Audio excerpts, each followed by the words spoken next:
Hi, welcome to our channel of IGNOU audiobooks. Indira Gandhi National Open University, School of Management Studies, SOMS, Bachelor of Business Administration, Retailing, BRL, Revised. Semester 2. -104 Brazilian Keys Retail Management Perspectives and Communication. Unit-1 Management Perspectives in Retailing. 1.0 Objectives. After studying this unit, you should be able to explain the meaning and concept of management, distinguish between management and administration, discuss the functions of management, discuss the principles and features of scientific management, explain the principles of management, identify the skills required by a manager, and discuss about the ethical issues involved in managing a retail organization. 1.1 Introduction. We come across these words like management, managers, administration, planning, organization, coordination, and so on very often. Sometimes these words are also used interchangeably. It is very important to understand that management is a field that is not very far away from daily life. If we look closely into our life, we apply this concept of management at every point of our life. We try to utilize time effectively by planning a schedule for work to be done. We try to utilize money effectively by making a budget for expenses. In other words, we try to manage our lives more effectively.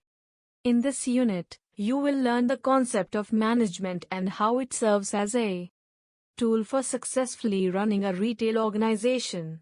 You will also learn the various functions that are involved in the process of managing a firm and the essential skills of a good manager.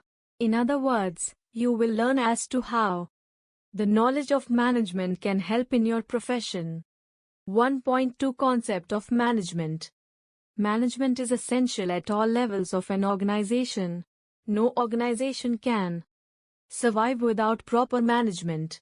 That is why it is essential to learn clearly what the concept of management is. 1.2.1 Definition of management.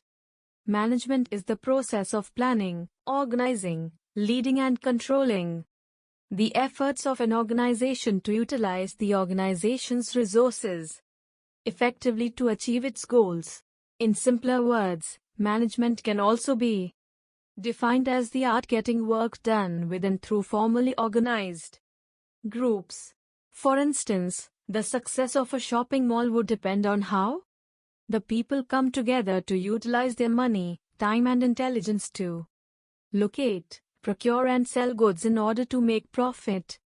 However, definitions of management can be broadly classified into 4 groups based on various schools of thought. These schools are 1. Process School, 2. Human Relations School, 3. Decision School, 4. Systems and Contingency School. Let us learn them briefly. 1. Process School. The Process School looks at management as a series of functions combined to achieve the common organizational purpose. According to Henry Fayal, management means to forecast, plan, organize, command, coordinate and control. 2. Human Relations School. This school perceives management as the interplay of the social system on the organizational resources.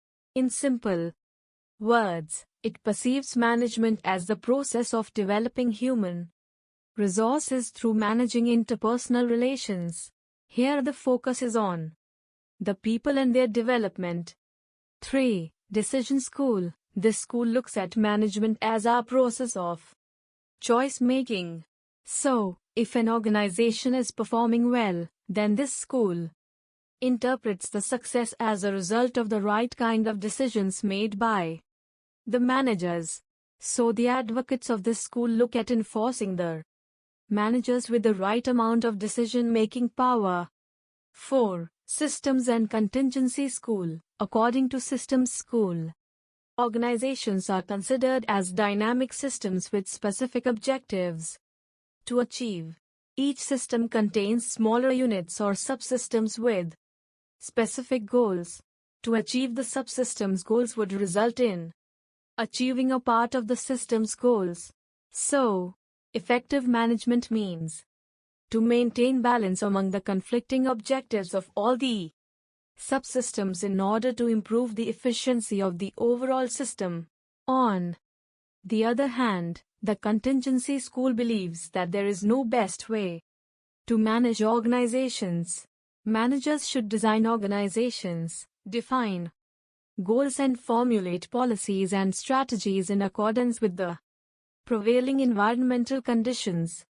1.2.2 Management and Administration. The words management and administration are used synonymously. Some believe that whatever their level in the organization, all managers perform the same functions. Hence, there is no point in distinguishing between management and administration. On the other hand, there is another perspective that based on the nature of the company and levels, there can be seen a difference in the terms management and administration at the managerial levels. 1. Based on the nature of enterprise, according to one view, the word administration is purely used with respect to government enterprises that have a social or political orientation and whose objective is non-economic in nature. For instance, public administration services. On the other hand, management would be a term preferred with respect to enterprises that are profit or surplus generation oriented. 2. Based on the managerial levels, American school of thought believes that administration is more of a policy and objective setting function and management is an operative function within those policies and objectives set by administration. In other words, administration is a broader concept than management. On the contrary to the above American school perspective, the British school believes that management is a broader concept than administration. However, both these concepts basically differentiate management and administration based on the level of hierarchy of the functions. 1.2.3 Management, Science versus Art. This is an age-old argument since the formation of management as a discipline whether to consider management as an art or a science. Before going into further discussion on this, let's first try to understand the meaning of science and art. Science is a systematic body of knowledge which mainly looks at the whys and hows of aspects. In other words, science is a body of principles, techniques and theories framed after careful observation and experimentation. On the other hand, art refers mostly a skill and ability to do something. If science provides the knowledge and understanding of how to do an activity, art is the fineness achieved in the activity due to constant practice. The management theory provides a broad framework for understanding the dynamics of managing an organization which have been derived after studying a wide range of applications and practices within an industry. This theory can provide insights to improve performance across various organizations. However, implementing such principles will need great skill. Able managers are those who can understand organizational problems and take timely and right kinds of decisions. In simple terms, the concept of management in theory is a science, however, in practice it is an art. 1.2.4 Nature and Scope of Management. The following are the essential features of the management.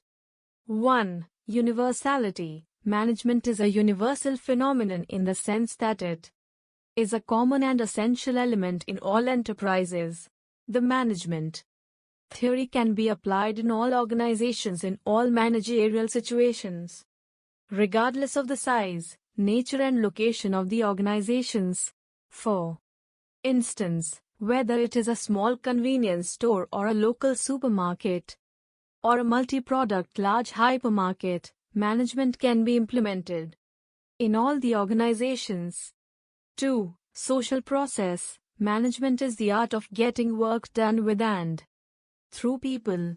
It means that management is impossible without the involvement of people, and relations management involves activities such as employing, developing, retaining and motivating people. Hence, it is seen as a social process. 3. Intangible. Management is something that cannot be seen or touched. However, it is an unseen force that runs an organization. It is the most essential part of an organization. Only the results of the process can be seen in terms of sales, profits, satisfaction of employees or stakeholders, and so on. 4. Continuous process. Management is an ongoing process. Although the objectives that an organization tries to achieve are time-bound, the cycle of management continues to operate as long as there is an organization. 5. Composite process. Although management functions can be studied and learned separately, they cannot be implemented independent of each other. So, each function is linked to the other, or each function serves as a means to achieve the other. For instance, the controlling function is a process of comparing actual performance against standards. However, the planning process frames the standards. Hence, it is not possible to execute the control function unless it is preceded by the planning function. 6. Coordinating force. Management is a binding force of all elements of an organization.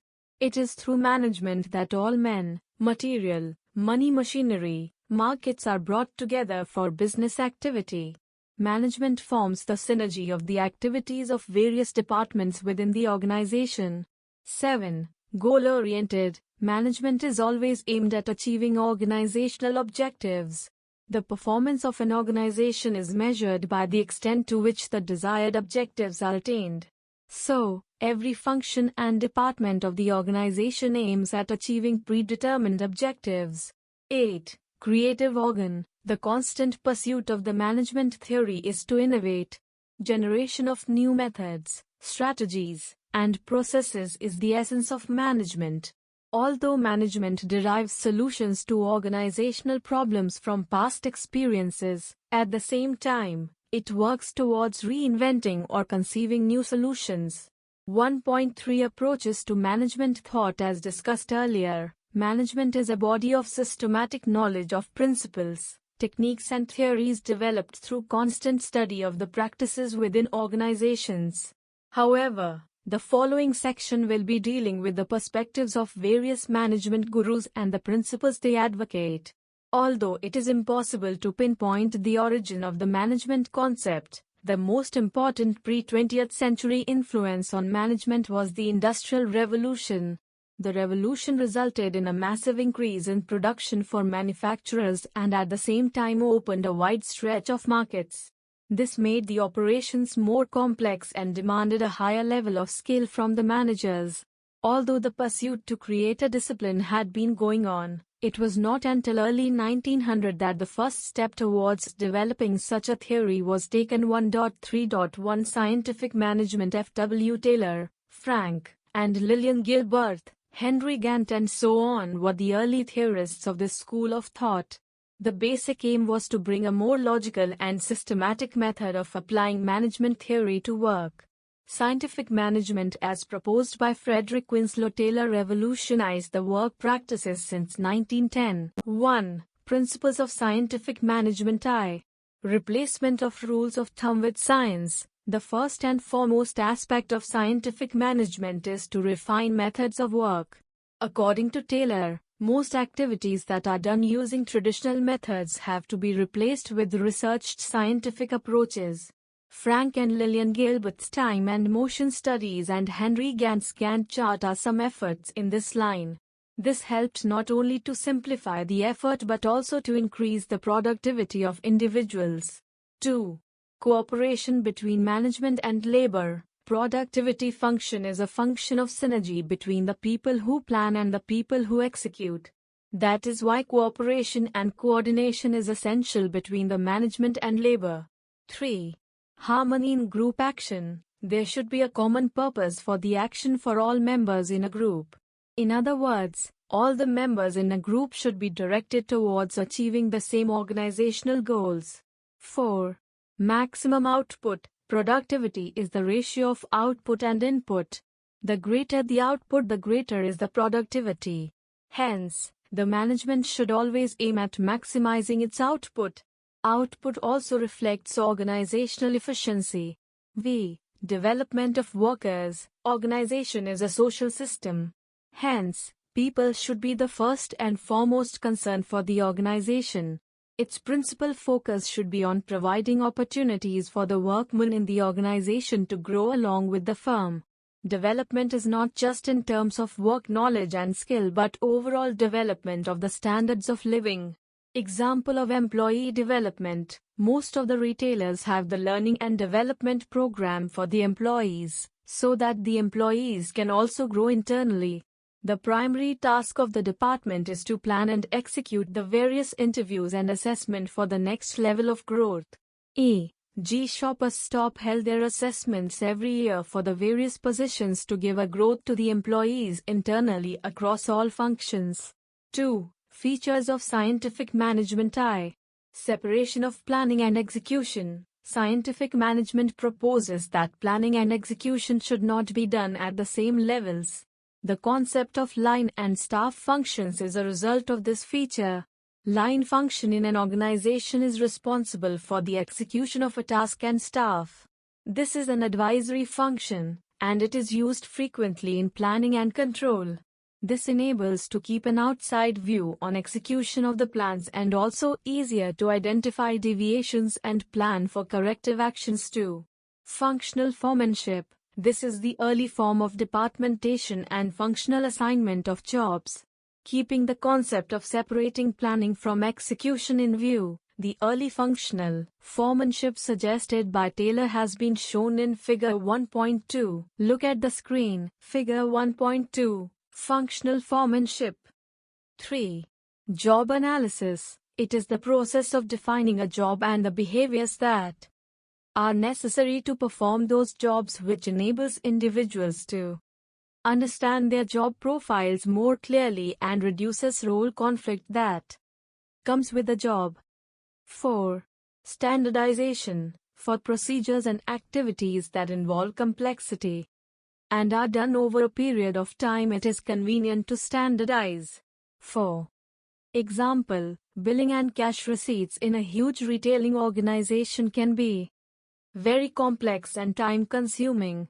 However, in modern-day markets, barcodes, point-of-sale systems have simplified the process and made the process more effective.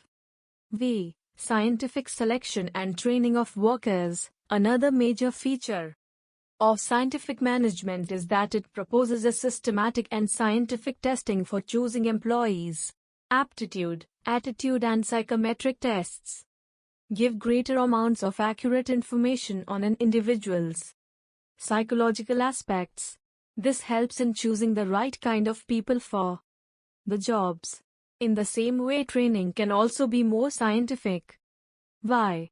Financial incentives. Taylor's perspective towards employee compensation was hugely in terms of financial rewards, as he felt that the basic impetus for motivation of employees was financial expectations.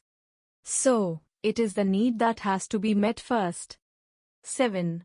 Economy. Higher productivity levels can be achieved by increasing the output. However, they can also be achieved by achieving the same output levels with reduced input. This means better capacity utilization or reduction of wastage, which results in economy of resources but working at higher levels of efficiency. 8. Mental revolution. Mental revolution refers to the phenomenon of evolution of the organization and its people as a whole. The important essence of mental revolution is that individuals in the organization should be flexible enough to think and innovate. The management process should be able to accommodate the evolution. Changing environments and conditions pose a constant challenge to every organization. Mental revolution focuses on the company's ability to Respond to productively and successfully. 1.3.2 Henry Fayol's Principles of Modern Management. Theory. Almost contemporary to scientific management thought, during the Second World War evolved another school of thought. This was developed by the administrative theorists. Their principal focus was on creating management system that focused on building a general order for activities within an organization. One such contributor who is considered as the father of modern management thought was Henry Fayol, who in his book proposed the following principles for administration. 1. Division of work. All work has to be divided into simpler activities and jobs and given a sphere of operation. This is done to reduce job conflict and interference and also to develop specialization of work too. Authority and responsibility. Power and accountability should go hand in hand. When a specific work is assigned to an individual in a retail organization, a certain amount of authority to utilize resources should also be given. However, at the same time, the individual should be made responsible and accountable for the job and people assigned. 3. Discipline. It is pertinent that every individual adhere to the rules and regulations within the organization, reduces chaos and create an environment for the harmony and smooth functioning of the organization. 4. Unity of command. It is necessary to ensure that employees receive commands from one source. There is a possibility that multiple command centers can give contradicting or confusing orders to the employee. These may be difficult to be executed within the same time frame or might be difficult to prioritize. To reduce such problems, unity of command should be maintained. 5. Centralization. Fayol believed centralization was essential and that decision-making should always be controlled at one center. He believed that this would save time and also reduce the confusion caused due to the misinterpretation within Channel 6. Unity of direction. According to this principle, a set of activities having the same objective should be under the direction of a single manager. Similarly, there should be only one plan of action for such a set of activities since the objective is the same. This principle promotes smooth coordination of activities, efforts and resources. 7. Scalar chains. Scalar chain helps in providing unity of command in the organization. Scalar chain ensures linear relationships between the superior and subordinate. This in turn creates a clear two-way communication channel that can be handled easily and effectively. 8. Subordination of individual interest to general interest. This is one of the main principles of this theory. The manager should ensure that the employee puts the company's interest in high priority to his own needs. The concept also professes that if the individual is motivated to align his goals with the organization's goals, then organizational goals can be achieved smoothly. By prioritizing the company's interest and achieving them, the employee in turn achieves his own goal as well. 9. Remuneration. The pay of the employee should commensurate with the kind and level of the job that the employee performs.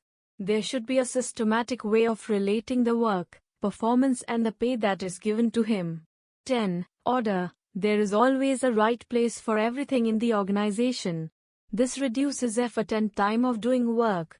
11. Initiative. The manager should not only just lead by example but also be able to provide the necessary stimulation to the employees to be self-motivated. The better the motivation level, the better the performance. Standards. 12. Stability of tenure. Any employee who has a constant fear of losing a job will work at very low levels of motivation. Job security has a very important role in motivating employees. The more job security, the more the employees are committed to the tasks of the organization. However, there is a risk with an excessive amount of job security without the necessary amount of control. 13. Equity. All employees should be treated equally as far as law and policy is concerned. The employees should not be discriminated against in terms of cadre, especially in terms of social justice. 14. Esprit de corps. It means in unity lies strength. The manager should be able to create a harmonious environment in the organization. He or she should build up an organization culture where the individuals share a strong sense of belonging to each other and the organization. This will improve teamwork in the organization and automatically result in better productivity. 1.4 Functions of management. Functions within companies differ on the nature of their operations. For example, procurement and sales might be the two major functions in the case of a local grocery shop.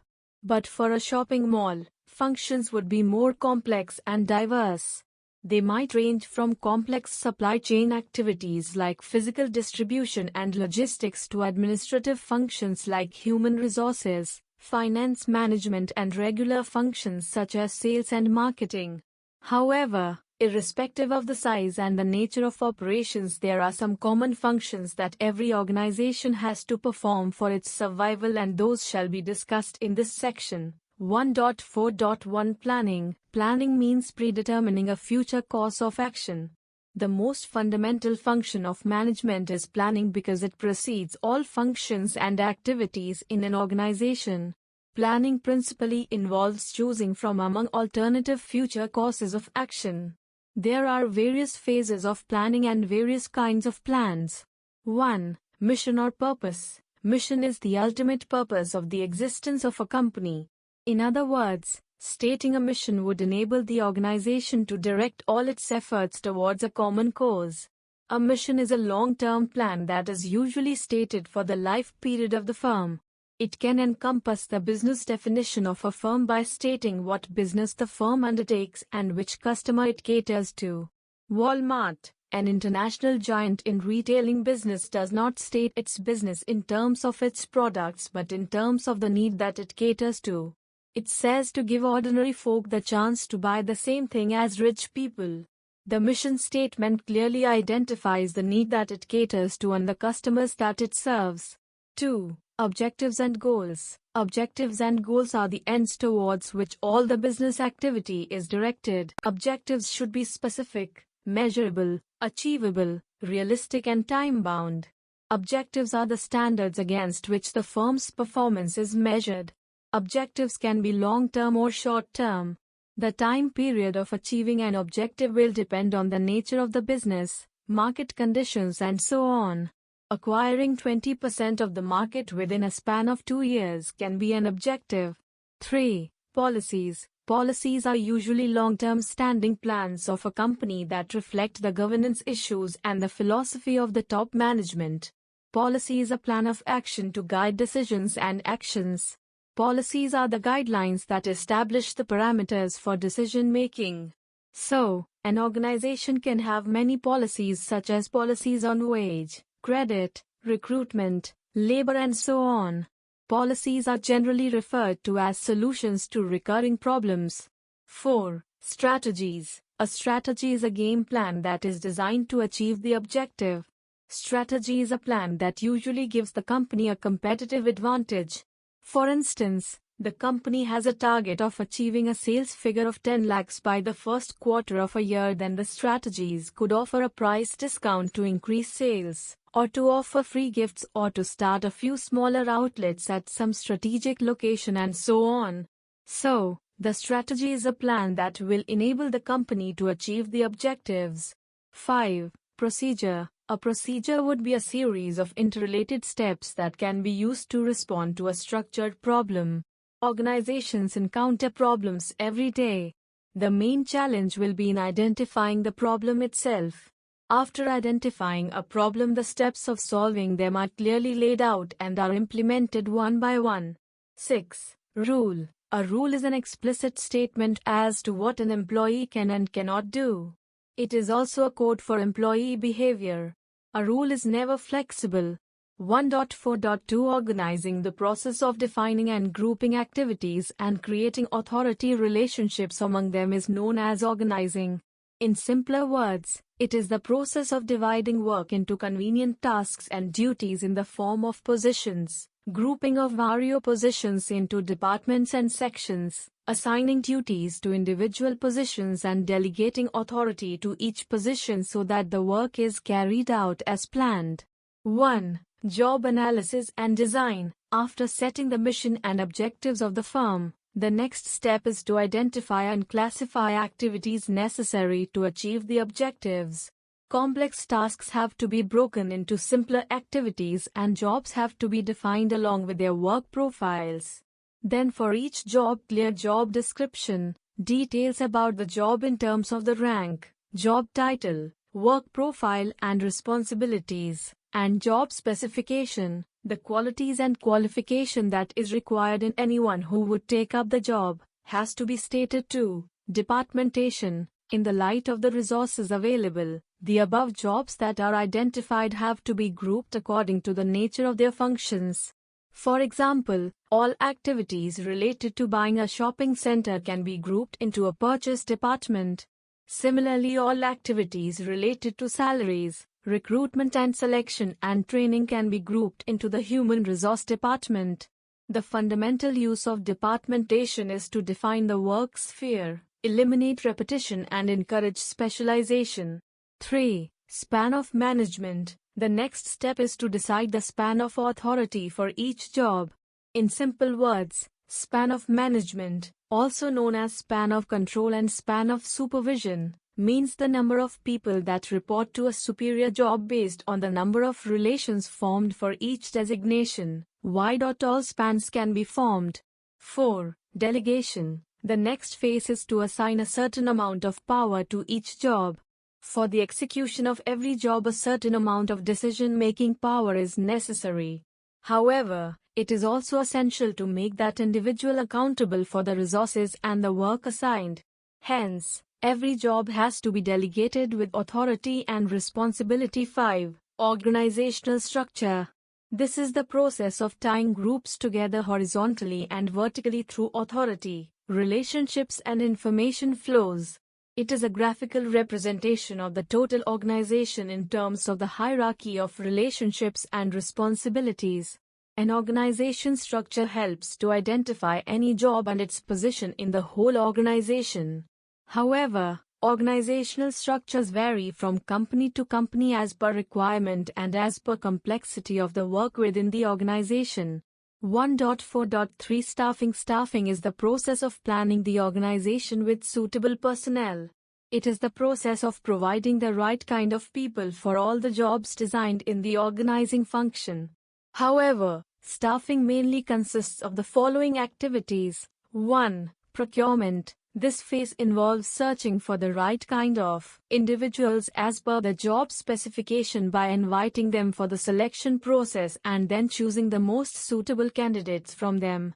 This phase includes functions such as recruitment, selection and induction. 2. Development. This phase involves functions such as training and development. The organization has to provide work-based knowledge and refine the skills of the employees from time to time. At the same time, it also has to ensure that it caters to the overall development of the employee not just in terms of his work skill but also in terms of his knowledge, personality and standards of living. 3. Maintenance. Maintenance phase revolves mostly on how the employee is retained in the organization. Remuneration and compensation issues, motivational issues and other benefits become a major part of this phase. However, along with wage and salary administration, this phase will also consist of performance appraisal, the process through which the employee performance is measured and acknowledged for further growth. 4. Separation. Another important phase that involves the employee leaving the organization. There could be many reasons such as retirement, death, dismissal, voluntary retirement scheme, VRS, compulsory retirement scheme, CRS, and so on for the separation of an employee with an organization, and each of them need to be dealt with in a different manner. So, separation is one of the complex activities of staffing. 1.4.4 Directing. Directing is the process of securing willing obedience from the subordinates without destroying their initiative and creativity. The superior should issue orders and instruction without rousing any resentment amongst the subordinates. Directing involves managing people and the work through the means of the following functions. 1. Motivation. Motivation is the willingness to exert high levels of effort to reach organizational goals, conditioned by the effort's ability to satisfy some individual need. In simpler words, it means motivation is stimulation induced by self or by others to perform more and better in order to achieve organizational objectives. 2. Leadership. Leadership is the ability of a manager to get his subordinates to follow him. There are different styles of leadership, although the ultimate objective is to guide the subordinates to work and accomplish objectives. Leader's main objective is to gain respect and acceptance from his subordinates. 3. Communication. Communication is the process of transferring information from the source to the receiver. Communication is oxygen for any organization. It keeps stability in the organizational structure and helps in timely execution of work. It is also responsible for maintaining harmony in the organization. The communication can be formal or informal in an organization depending on its purpose.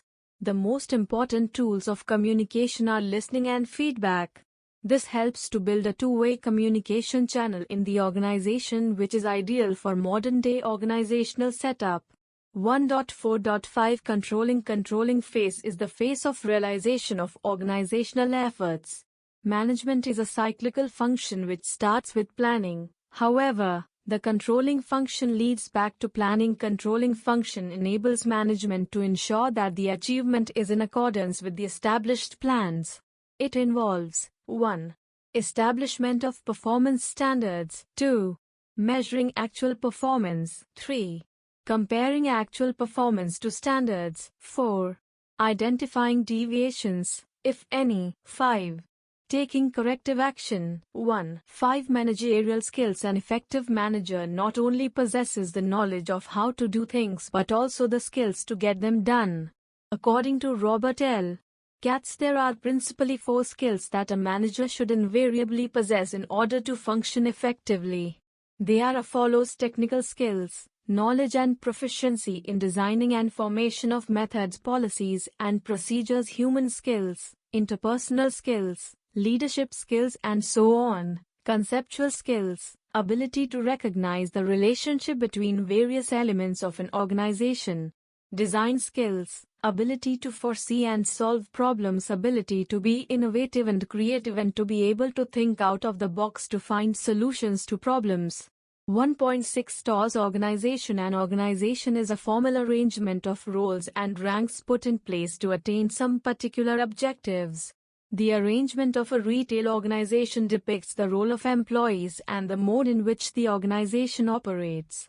To outline an effective retail organization structure, managers/owners must describe store objectives, recognize the tasks, categorize the tasks and jobs, and allocate responsibilities and power to different positions, and define the link between them.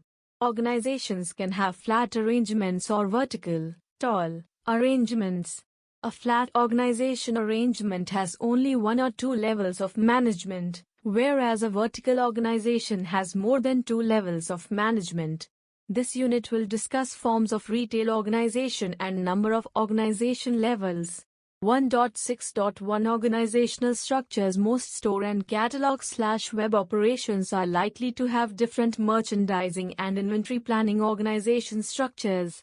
Some of the aspects that need to be considered while integrating stores and direct channel organization structures are: need to maintain single or multiple merchandising and inventory management organizations for different sales channels to determine merchandising direction, define relevant performance metrics to evaluate business functions, manage ownership and accountability for category performance and profitability, ensure that the new organization structure does not impede the flexibility and dynamic responsiveness of the internet business. Store management takes care: 1. That the required material is never out of stock. 2. That no material is available in excess that required. 3. To purchase materials on the principle of economic order quantity so that the associated costs can be minimized.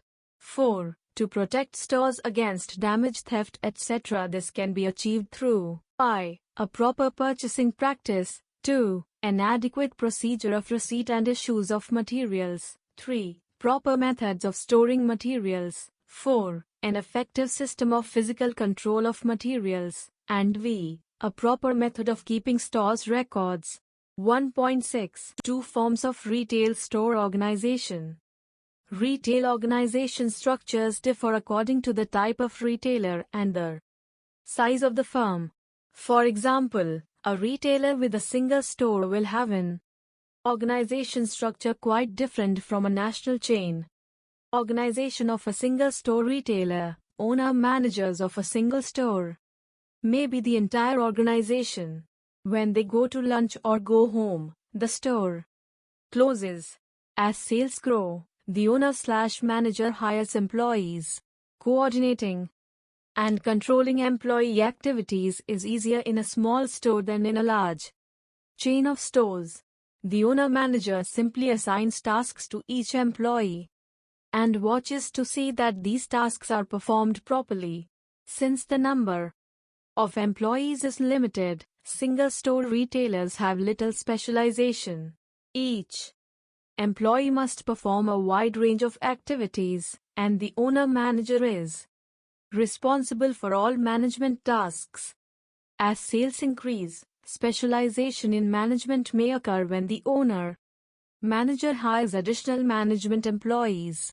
Figure given above illustrates the common division of management responsibilities into merchandise and store management. The owner-manager continues to perform strategic management tasks. The store manager may be responsible for administrative tasks associated with receiving and shipping, merchandising and managing the employees.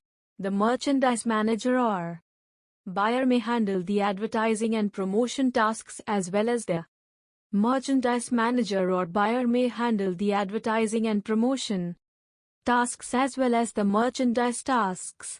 Often the owner-manager contracts with an accounting firm to perform financial control tasks for a fee. Organization of a regional department store. In contrast to the management of a single store, retail chain management is complex. Managers must supervise units that are geographically distant from each other. In this section, we use rich and own federated department stores to illustrate the organization of a large, multi-unit retailer. The rich stores merged three regional department store chains. While the store carries the name of the regional chains, their full name of the division, we traditionally, department stores were family-owned and managed. Organization of these firms was governed by family circumstances. Executive positions were designed to accommodate family members involved in the business. Then, in 1927, Paul Mazard proposed a functional organization plan that has been adopted by most retailers. The organization structures of retail chains, including rich management tasks into separate divisions. In most retail firms, the two senior executives, typically called the CEO and COO, work closely together in managing the firm. They are frequently referred to as principals or partners. One member of the partnership is primarily responsible for the operating divisions. Here, the VP is responsible for merchandising and the COO is responsible for operations. However, these responsibilities and employees work at corporate headquarters. Merchandise division. The merchandise division is responsible for procuring the merchandise sold in the stores and ensuring that the quality, fashionability, assortment, and pricing of merchandise are consistent with the firm. GMMs reports directly to the chairperson and CEO, the partner in charge of the merchandising activities. Buyers. Buyers are responsible for procuring merchandise, setting prices and markdowns, and managing inventories for specific merchandise categories. They attend trade and fashion shows and negotiate with vendors on prices, quantities, assortments, delivery dates, and payment terms. In addition, they might specify private label merchandise or request modifications to tailor the merchandise to the retailer. Although buyers are given considerable autonomy to run their own business, they must adhere to an inventory budget that will vary from season to season. The budget is the result of a negotiation between the buyers and their superiors, divisional merchandise managers. In recent years, the buyer's role in supermarket chains has evolved into a category manager. Traditional supermarket buyers were vendor-focused. For example, they would just be responsible for buying merchandise from a vendor such as Campbell or Kraft. They developed close relationships with vendors and were more concerned with maintaining these vendor relationships than selling products to customers. This focus was partially caused by evaluation systems that rewarded supermarket buyers more for securing price discounts rather than sales, gross margins, and inventory turns. Category managers are responsible for a set of products that are viewed as substitutes by customers. For example, a category manager might be in charge of all pastas packaged or canned. Category managers are evaluated on the profitability of their category, and these are motivated to eliminate buyers in most other types of retail firms who have always been responsible for merchandise categories. Thus, the term category manager is used primarily by supermarket retailers. 1.7 Ethical responsibilities of a retailer. One of the most important concerns for modern-day managers is social responsibility. Managers have to keep a very keen eye on how ethical the practices of the organization are. The fact that organizations deal with human beings internally and externally, it naturally confers responsibility on them to be ethical. It is more imperative for a retailer to be ethical than any other business because they are the ones that are in direct contact with the final consumers. However, the social responsibility of the organization can be basically classified from three perspectives, which are as follows. 1.7.1 Responsibility towards stakeholders. In every business, there are a large number of individuals and organizations that hold stake. For example, Planet M, a music retail giant, has a large range of stakeholders. First of all, the customers, then the suppliers of the products, the facilitators, the mother organization, the shareholders, its employees, and so on, everybody from the stakeholders of the company. It automatically becomes the responsibility of the organization to protect the interests of all these parties. This could be achieved by setting up ethical employee policies, or making policy and process more transparent, proper disclosure of financial statements, providing timely bonus and dividends, and so on. This not only ensures satisfaction from the stakeholders but also builds trust, giving the company a very strong goodwill in the business. 1.7.2 Responsibility towards customers. The most important aspect of any business is its customers, rightly referred to as the king. Businesses survive solely because of their customers. This means that the organizations have a greater amount of responsibility to protect the interests of the customer. This can be a multifold strategy. A firm that can provide great customer trust and lead to brand loyalty and goodwill ensure future business through customer retention. On the other hand, it can keep in tune with customer requirements. Ethical practices in business, such as providing proper information and support to consumers, educating customers, and ethical pricing, can be some practices that can contribute to fulfilling their obligations towards customers. 1.7.3 Responsibility towards society. Apart from the above-mentioned phenomena, the company also has a greater task of protecting the interests of its society. It derives human resource from the society, hence it is essential that the company keeps society happy. This can be achieved through developing products that are harmless to the society. Companies nowadays have been focusing on corporate social responsibilities. Companies build public utilities, establish sports clubs, do social service, and so on to fulfill their obligation towards the society. 1.8 Summary. The concept of management is applicable at every point of our life. There are Three levels in an organization: i.e., top level, middle level, lower level, and management is essential at all levels of an organization. In this context, management serves as a tool for running a retail organization too. Management is the process of planning, organizing, directing and controlling the activities and resources of an organization for the purpose of achieving common objectives. Definitions of management can be divided into 4 groups based on various schools of thought. These schools are process school, human relations school, decision school, systems and contingency school. The essential branches of management are universality, social process, intangible, continuous process, composite process, coordinating force, goal-oriented and creative organ. All these features are equally important in retailing as well. The attention of the people in business management has been attracted to the development of new approaches during the last few years. Although the concept of management is as old as the birth of the first organization, the main approaches to management are the scientific management approach and Henry Fayol's functional approach. These approaches are equally useful to the management in retailing also.